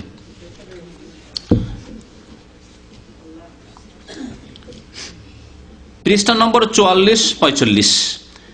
এখানে সফর, পীর সফর করছে আরশ পর্যন্ত, সিদরাতুল মুনতাহা পর্যন্ত, যেখানে সিদরাতুল মুনতাহার আগে জিবরাইল আলাইহিস সালাম আল্লাহর মুকাররব ফেরেশতা, তিনিও পৌঁছিতে পারছেন না, আর আমি যেতে পারছি না, আপনি আল্লাহর সাথে কথা বলেন, আমি আর যেতে পারছি না। নবী করিম সাল্লাল্লাহু আলাইহি ওয়াসাল্লামের মেরাজের হাদিস রয়েছে। আর সেখানে সফর করছে কে? পীর সফর করছে, যার কাছে ওহীও আসে না। জি, যে আল্লাহর পক্ষ থেকে আকাশ থেকে কোনো কথাও জানতে পারেন না, ওহীর দরজা বন্ধ হয়েছে নবীর ইন্তেকালের সাথে সাথে, সে এত দূর পৌঁছে গেল। এই ঘটনা শুনেন। কুতুবেরা বলেন, কে বলেন? কুতুবেরা বলেন, মানে কোরআনেও নেই, হাদিসও নেই, ধর্ম কোথাকার? তাইলে ধর্মের উৎস কোথায় দেখেন? কুতুবেরা বলেন, হে পাগলা তুই এখন কোথায় আছিস রে? ওই পাগলা, ওই পাগলা কোথায় আছিস রে? পাগলা বলে, হুজুর আমি এখন প্রথম আসমানে আছি। আল্লাহর দিকে সফর করছে, প্রথম আকাশে চলে গেছে, আকাশের দরজাও খুললো, ফেরেশতারা মাশাআল্লাহ মেরাজ হচ্ছে। আল্লাহর কুতুরা বলেন, মাবুদ গো, পাগলার জন্য তোমার দরজা আরো খুলে দাও। ওই পাগলা, যে পাগলা বিয়ে করেছে, পাগলা এত উন্নতি করেছে। জিজ্ঞাসা করেন, হে পাগলা তুই এখন কোথায় আছিস? পাগলা বলে, আমি এখন দ্বিতীয় আসমানে আছি, দ্বিতীয় আসমানে আছি। আল্লাহর কুতুবরা বলেন, মাবুদ গো, এতে হবে না, একে আরো পৌঁছাইতে হবে। কুতুবরা আল্লাহকে পরামর্শ দিচ্ছে, চাপ সৃষ্টি করছে, পৌঁছাইতে হবে। আবার জিজ্ঞাসা করেন, পাগলা তুই এখন কোথায় আছিস? পাগলা বলে, হুজুর এখন নেই, এখনো লিখেনি, এখন আমি সিদরাতুল মুনতাহায় আছি। জি, 6 আসমানে চলে গেছে। কুতুবরা বলেন, মাবুদ গো, এতেও হবে না, আরো খুলে দাও। পাগলারে বলেন, হে পাগলা তুই এখন কোথায় আছিস? পাগলা বলে, আমি এখন মাওলার নূরের পর্দার চতুর্পার্শ্বে ঘুরিতেছি, মাওলার নূরের চতুর্পার্শ্বে ঘুরিতেছি। মুসা আলাইহিস সালাম বেহুশে পড়ে গেলেন তুর পাহাড়ে, আল্লাহ কোরআনে বর্ণনা করছেন, আচ্ছা না, ফালাম্মা তাজাল্লা রব্বুহু লিল জাবাল, তুর পাহাড়ে যখন আল্লাহ পাক রব্বুল আলামিন নূরের শুধু তাজাল্লি দিলেন, ঝলক পড়ল, আল্লাহ আসেননি, আল্লাহর নূরের ঝলক পড়েছে। তাজাল্লা রব্বুহু লিল জাবাল, তাজাল্লি পড়ল, এর ঝলক আল্লাহর। জাআলাহু দাক্কাহা, চুর পাহাড় চূর্ণ বিচূর্ণ হয়ে গেল। ওয়া খাররা মূসা সাইকা, মূসা আলাইহিস সালাম আল্লাহর রাসূল, আল্লাহর কালিমুল্লাহ সত্ত্বেও ওয়া কাল্লামাল্লাহু মূসা তাকলিমা, মূসা আলাইহিস সালাম আল্লাহর সাথে কথা বলেছেন, তাও তিনি কি হয়ে গেলেন? বেহুশ হয়ে পড়ে গেলেন। আর এই পাগলা পীর এই জন্য তো পাগলামি করে, এত কেন নাচ আর লাফ দেয়, স্টেজে লাফিয়ে উঠে যায় আর সামিয়ানার পর লাফিয়ে উঠে যায়, এই আশায় যে আমরাও সিদরাতুল মুনতাহা পর্যন্ত পৌঁছে আল্লাহ নূরের চারপাশে ঘুরবো। শোনেন, তারপরে এখানেও ক্ষান্ত হয়েছে না। আল্লাহর কুতুরা বলেন, মাবুদ গো, এতেও হবে না, নূরের চারিদিকে কেন রেখে দিলে? নূরের পর্দা উঠায়ে পাগলার সঙ্গে মিলন দিতে হবে। আউযুবিল্লাহ, পাগলার সাথে মিলন দিতে হবে। এই বেয়াদবি কথাই রয়েছে যে তাদের আকীদায় ওরসের মেলা। ওরস মেলা কোত্থেকে আসে? পীর যেদিন মরে, মৃত্যু দিবসকে তারা বলে ওরসের দিবস। মরলে আল্লাহর সাথে তাদের মিলন হয়। যতদিন দুনিয়ার পিঞ্জিরা আছে, খাঁচাতে আছে, ততদিন আল্লাহর সাথে মিলতে পায়নি। কিন্তু দুনিয়াতেও মিললো। এই পাগলা এমন পাগলার পাগলা যে মরার আগেই কিন্তু গিয়ে আল্লাহর সাথে মিলছে। আর কুতুবরা এই দিক থেকে দরখাস্ত করছে। জি, এতে হবে না, নূরের পর্দা উঠিয়ে পাগলার সঙ্গে মিলন দিতে হবে, পাগলারে দিদার দিতে হবে। এখন জিজ্ঞাসা করেন, পাগলা তুই এখন কোথায় আছিস? দেখেন, পাগলা আর কথা বলেন না, আর আওয়াজ আসে না, টেলিফোন কানেকশন বিচ্ছিন্ন হয়ে গেছে, যোগাযোগ বিচ্ছিন্ন হয়ে গেছে। সুবহানাল্লাহ। বাসর ঘরে গিয়ে আস্তাগফিরুল্লাহ, এর সাথে তুলনা করেছে শয়তানরা। বাসর ঘরে গিয়ে আর টেলিফোন রিসিভ করবে প্রতিদিন বিয়ে করে, এখন নিজেই ব্যস্ত। আপনার টেলিফোন বন্ধু বান্ধব এখন যে বন্ধু সে বন্ধু। জি, কথা বলে না।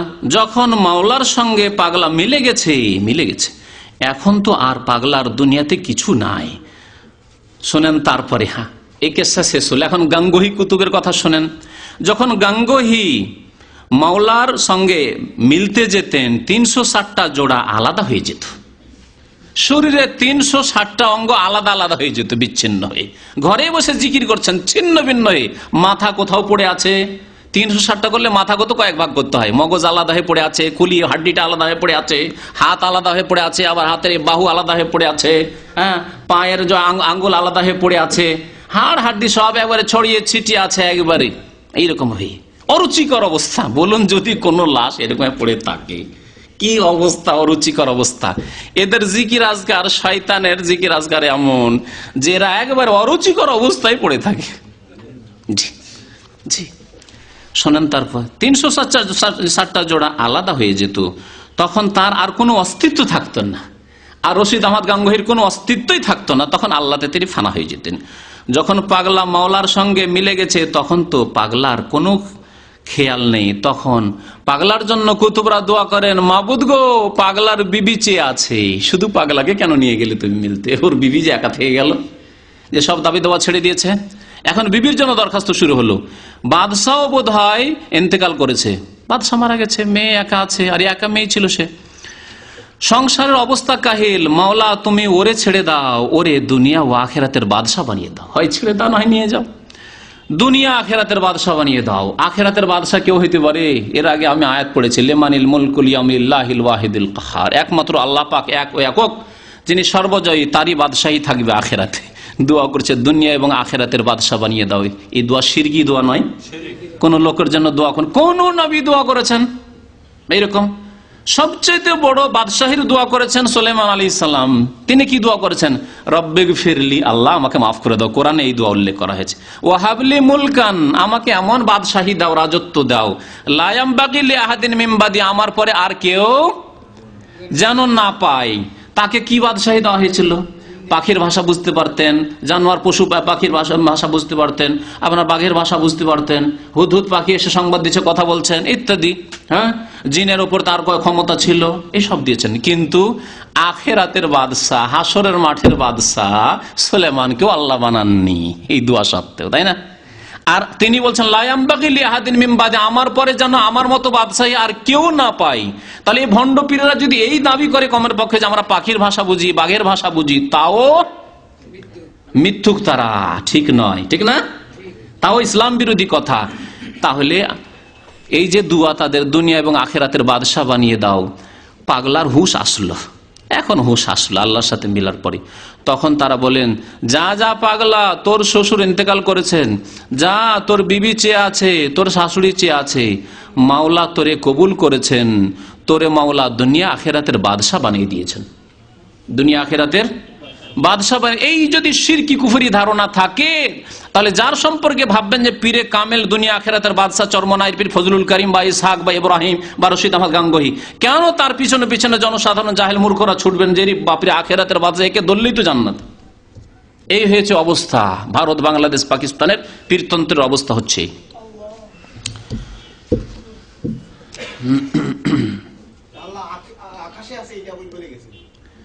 পৃষ্ঠা নম্বর 55 বা 55, তাতে দেখুন একটু, বহু কথাই আছে, কত কথা আর শোনানো যায়।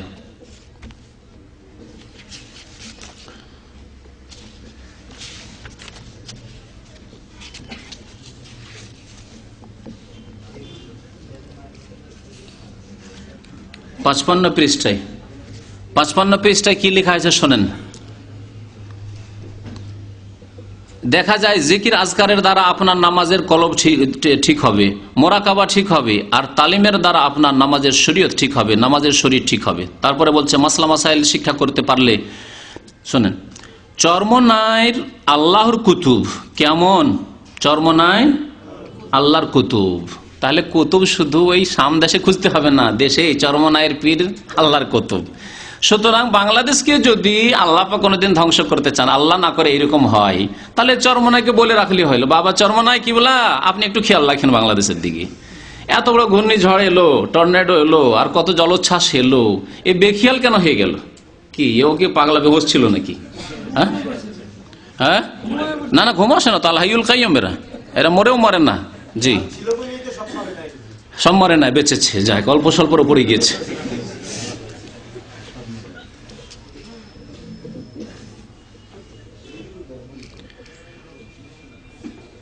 তারপরে 67 পৃষ্ঠা একটু দেখি, 67 পৃষ্ঠা।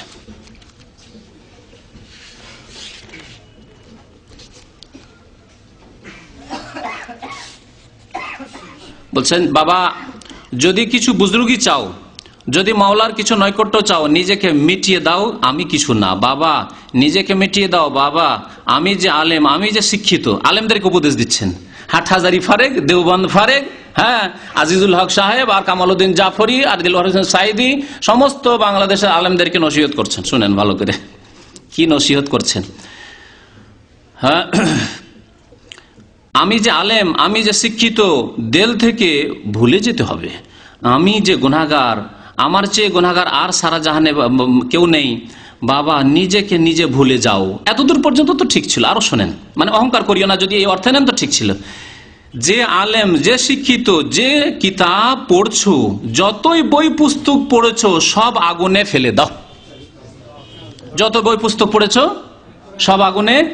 কোরআন এবং হাদিস পড়ে আলেম হয়েছে, এই যে অহংকার যে আমি আলেম হয়েছি, আমি শাইখুল হাদিস হয়ে গেছি, হাটহাজারি আর দেওবন্দের আর আপনার অমুক মাদ্রাসার গোপালগঞ্জের, তো এই সেই, ওসব বাদ দাও। সমস্ত কিতাবাদিকে নিয়ে গিয়ে কি করো, চরমনাইয়ের তালিম। মামায়েজে কারিমার বক্তব্য হচ্ছে সমস্ত কিতাবকে আবার পড়ে শোনেন, যত বই পুস্তক পড়েছো সব আগুনে ফেলে দাও।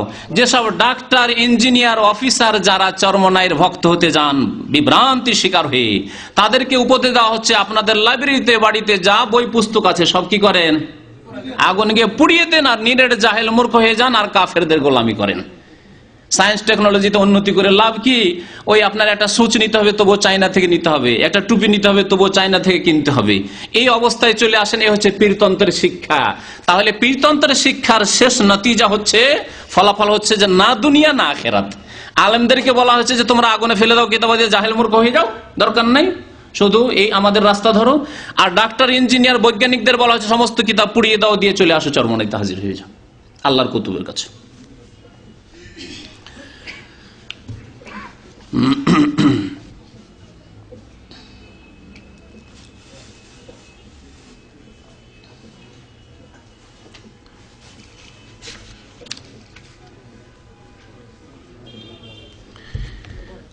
ওজুদ, আরবিতে একটি পরিভাষা বারবার করে, ওয়াহাদাতুল ওজুদ। ওজুদ মানে হচ্ছে অস্তিত্ব, আর ওয়াহাদাত মানে হচ্ছে এক হয়ে যাওয়া। তো সারা পৃথিবীর সমস্ত কিছুর অস্তিত্ব হচ্ছে এক, খালেক মাখলুকের অস্তিত্ব হচ্ছে এক। বাস আপনি আল্লাহ পর্যন্ত পৌঁছিতে পারছেন না, সেই জন্য আলাদা দেখছেন নিজেকে, কিন্তু আল্লাহতে যখন গর্ক হয়ে যেতে পারবেন, এই চরমনায় তরিকা ধরে নেবেন, তখন আল্লাহ আর আপনাতে কোনো পার্থক্য থাকবে না। এই তালিম দিয়েছে এইসব কিতাবাদিতে তারা। আর এই সুফিবাদে 64 পৃষ্ঠায় রয়েছে, তার একটি অংশ পড়ছি। বলছেন, বাবারা যখন নাকি হক্কুল ইয়াকিনের দরজা হাসিল হয়ে যায়, ভুক্তভোগী হয়ে যখন মাওলা নূরের সঙ্গে মিলে যায়, তখন ওই বান্দার নিজের আর কোনো অস্তিত্ব পর্যন্ত থাকে না। বাবা উজানির মরহুম আল্লাহর কুতুব, উজানির মরহুম মানে ওই ইব্রাহিম কুতুব, এও কুতুব, বাংলাদেশে বহু কুতুব আছে মাশাআল্লাহ, চিন্তা করবেন না। কুতুব বলতেন, বাবা লাকে এমন ভাবে টান দাও জিকিরের সময়, লাকে লা এইরকম করে টান দাও, লাকে এমন ভাবে টান দাও, নাই নাই নাই কিছুই নাই, টাকা নাই, পয়সা নাই, ঘর নাই, দুনিয়া নাই, স্ত্রী পুত্র সংসার কিছু নাই, আসমান নাই, জমিন নাই, আরশ নাই, কুরসি নাই। আমি পড়ছি, কিন্তু আমি বানিয়ে বলছি না, আপনার ভাববেন না যে আমি বলছি, আপনারা ভাবতে পারেননি। আমি পড়ছি, পড়ে শোনাচ্ছি আপনাদেরকে, তার কিতাব থেকে পড়ে শোনাচ্ছি। লাকে এমন টান দাও, নাই নাই কিছু না, আবার পড়ে শোনাচ্ছি, শোনেন।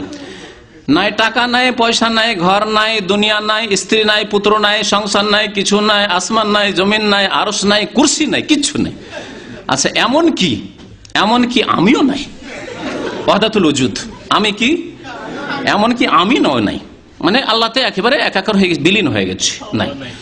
যেই ব্যক্তি হক্কুল ইয়াকিনের দরজায় পৌঁছে মাওলার ভিতরে ফানা হয়ে গেছে, শুনেন ওয়াহদাতুল ওজুদ, ফানা হয়ে গেছে, ওই বান্দা ছাড়া আর কিছুই দেখে না, আর কিছুই দেখে না। ওই আশেক বান্দা বলে, আর যে গাছ দেখতা হুঁ হর গুলে মে তুহার রং মে তুহার তুমি তু হর গুলে মে, মানে ফার্সিতে বলেছে সবে, বুঝছেন? ও মাবুদ গো, আমি যে দেখি তাকাই, আমি দেখি তোমারে, আমি ফুল দেখি না, দেখি তোমারে। ফুল দেখলো সে ওয়াহদাতুল ওজুদ। ওয়াহদাতুল ওজুদ অনেকে ধারণা করতে পারেন যে আমরা বাড়িয়ে বলছি, শোনেন দেখেন, ফুল দেখলো যেন আল্লাহকে দেখছেন, কারণ সব ওয়াহদাতুল ওজুদ, সবকিছুতে আল্লাহ দেখছেন। তো বলছে ওই ফার্সির অর্থ করি, তাহলে দলিল কোরআন হাদিস না ফার্সি? দলিল হচ্ছে এই কিতাবে আর আশেক মাসুকে, যেখানে কোনো এইসব কথাবার্তা বর্ণনা করা হয়েছে, সেখানে একটা করে শের কবিতা পেশ করেছে, তা হচ্ছে ফার্সি ভাষায়। আর ফার্সি ভাষা পৃথিবীর কোন দেশের ভাষা? কোনদিন আর কোন এলাকার ভাষা হয়নি, ওই ইরানেরই ভাষা থেকে। আর ইরাকের কিছু অংশে এককালে ছিল আগে, ইসলাম যাওয়ার পরে আলহামদুলিল্লাহ সেখানকার ভাষা আরবি হয়ে গেছে। তাহলে এই ইরাকের কিছু অংশ আর ইরানের ভাষা হচ্ছে ফার্সি ভাষা। তাহলে এই ধর্ম, সুফিবাদের ধর্ম কোত্থেকে গেছে? মক্কা মদিনা থেকে, কোরআন হাদিস থেকে, ইরান থেকে। আর ইরানে মজার কথা শোনেন, ইসলাম আসার পূর্বে সেখানে ছিল আগুনের পূজা, মজুসি ধর্ম ছিল, অগ্নি পূজকের ধর্ম ছিল, তাদের ধর্ম ছিল। আর ইসলাম সেখানে পৌঁছার পরে, ইসলাম তো সঠিকভাবে পৌঁছে দেওয়া হইলো সাহাবায়ে কেরামদের যুগে, তাবেঈনদের যুগে, কিন্তু তারা খুব তাড়াতাড়ি আবার শয়তানের গুমরাহির শিকার হয়ে গিয়ে বাতেনি আর ওই কুফরি শিরকি মতবাদে বিশ্বাসী হয়ে তারা রাফিজি হয়ে গেল, আবার গিয়ে আর এক গর্তে পড়ে জাহান্নামে যে রাস্তা ধরে নিল। এ হচ্ছে ইসলাম আসার পূর্বেও তাদের শির কুফরির অবস্থা, আর ইসলাম আসার পরেও তাদের শির কুফরির অবস্থা। সেই ফার্সি ভাষা হচ্ছে উৎস এই পীরতন্ত্র সুফিবাদের, চরমনাইদের। তো ওই ফার্সির অর্থ করছে, দেখেন ওয়াহদাতুল ওজুদে, হো মাবুদ গো, আমি যেদিকে তাকাই আমি দেখি তোমারে, আমি ফুল দেখি না, দেখি তোমারে, আসমানের দিকে তাকাই দেখি তোমারে, জমিনে তাকাই দেখি তোমারে, যেই দিকে তাকাই দেখি তোমারে, তোমারে ছাড়া তো আর কিছুই দেখি না। শুনলেন ওয়াহদাতুল ওজুদ। বিশ্বাস হলো যে এরা ওয়াহদাতুল ওজুদে বিশ্বাসী। আর আহলে সুন্নাত ওয়াল জামাতের আকীদা, যে একটি আকীদা, আপনি সুফিবাদের কিচ্ছু করেন না, শুধু এই আকীদা রাখেন যে যিনি আল্লাহ তাই হচ্ছে পৃথিবী, তাই হচ্ছে আসমান, তাই হচ্ছে জমিন, তাই হচ্ছে ফল ফুল, তাই হচ্ছে গাছপালা, তাই হচ্ছে বিল্ডিং, তাই হচ্ছে আমি বা আমার পীর। এই আকীদা আকফারু মিনাল ইয়াহুদি ওয়ান নাসারা, ইহুদি খ্রিস্টানদের আকীদা চাইতে বড় কুফরি, ফিরআউনের আকীদা চাইতে বড় কুফরি। কারণ ফেরাউন বলেছিল আনা রব্বুকুমুল আলা, আমি মহান প্রভু, কিন্তু সে কথা বলেনি যে আল্লাহ সাতমা আসমানের উপরে সেই হচ্ছে আমি, না, এই কথা বলেনি। আমি প্রভু তোমাদের, আমি রব। এবং সে ওই সাত আসমান জমির রব মনে করতো না, সে বলতো আমি রব্ব মিসর, মিশরের অধিপতি, আমি মিশরের পূজনীয়, সুতরাং তোমরা পুজো পাঠ করবে আমার করবে, কারণ তোমাদেরকে যা দিচ্ছি আমি দিচ্ছি, আমি দেশ চালাচ্ছি। মা আলেম তো লাকুম মিন ইলাহিন গায়রি, দেশবাসীকে বলেছিল, সারা বিশ্বের কথা কোথাও পাবেন না যে আমি রব্বুস সামাওয়াতি ওয়াল আরদ। আছে কোথাও? কোরআনে আছে যে ফেরাউন বলেছিল আমি আসমানের মালিক জমিনের মালিক, এ কথা বলেনি। আমি রব্বুকুমুল আলা, তোমাদের মহান প্রভু, এই কথা বলেছিল। এই জন্য ফেরাউনের কুফরির চাইতে আর ইহুদি খ্রিস্টানদের কুফরির চাইতে, হিন্দু মুশরিকের কুফরির চাইতে বড় কুফরি হচ্ছে এই কথা বলা যে ওয়াহদাতুল ওজুদ, আমি বিশ্বাসী, যিনি আল্লাহ, তাই আরশ, তাই কুরসি, তাই আসমান, তাই জমিন, তাই আব্দুল্লাহ, তাই সৈয়দ জামান, তাই মাহমুদ, তাই গাছ, তাই পালা, তাই ফল, তাই ফুল। এ হচ্ছে সবচেয়ে বড় কুফরি। এই একটি মতবাদ। আর একটি মতবাদ আছে মানসুর হাল্লাজ, হুসেন বিন মানসুর হাল্লাজের, হলুলের, দুটোতে সামান্য পার্থক্য আছে। এই দুইটি কুফরি আকীদা, এই হলুলের আকীদাও ফেরাউনেরও ছিল না, আর ইহুদি নাসারা তাদের চাইতে বড় কুফরি আকীদা। অর্থাৎ এরপরে কেউ মুসলিম থাকে না, যা শুনলেন। এছাড়াও আর বেশ কিছু কথা আছে, ইনশাআল্লাহ তাআলা সময় সাপেক্ষে আলোচনা করা যাবে। আজকে এতটুকু যথেষ্ট। আল্লাহ যেন আমাদেরকে হক কথা বোঝার তৌফিক দান করেন, হকের প্রতি আমল করার তৌফিক দান করেন, শিরক বিদআত থেকে বাঁচার যেন তৌফিক দান করেন, নবী করিম সাল্লাল্লাহু আলাইহি ওয়াসাল্লামের ভালোবাসা এবং তার সুন্নত মোতাবেক সার্বিক ক্ষেত্রে জীবনযাপনে আল্লাহ যেন তৌফিক দান করেন। আল্লাহ যেন আমাদেরকে সুন্নতি দান করেন। আল্লাহ আমাদেরকে গবেষণা করার তৌফিক দান করেন। আল্লাহ আমাদের অন্তরকে যেন অন্ধ না বানিয়ে দেন, আমাদেরকে বিবেক বিবেচনা করার তৌফিক দান করেন। আল্লাহ যেন দুনিয়ার ক্ষেত্রে আমাদেরকে বিবেক বিবেচনার তৌফিক দিয়েছে, কোন চাকরি ভালো হবে, কোন ব্যবসা ভালো হবে, কতই না বুদ্ধিমান আমরা। আল্লাহ দিনের ক্ষেত্রে ওর চাইতে বেশি আমাদেরকে জ্ঞান দান করো, যাতে আমরা পার্থক্য করতে পারি হক এবং বাতিলের মধ্যে। ইহদিনাস সিরাতাল মুস্তাকিম সিরাতাল লাযিনা আনআমতা আলাইহিম গায়রিল মাগদুবি আলাইহিম ওয়ালাদ-দাল্লিন। ওয়া সাল্লাল্লাহু আলা নাবিয়িনা মুহাম্মদ ওয়া আলা আলিহি ওয়া সাহবিহি আজমাইন।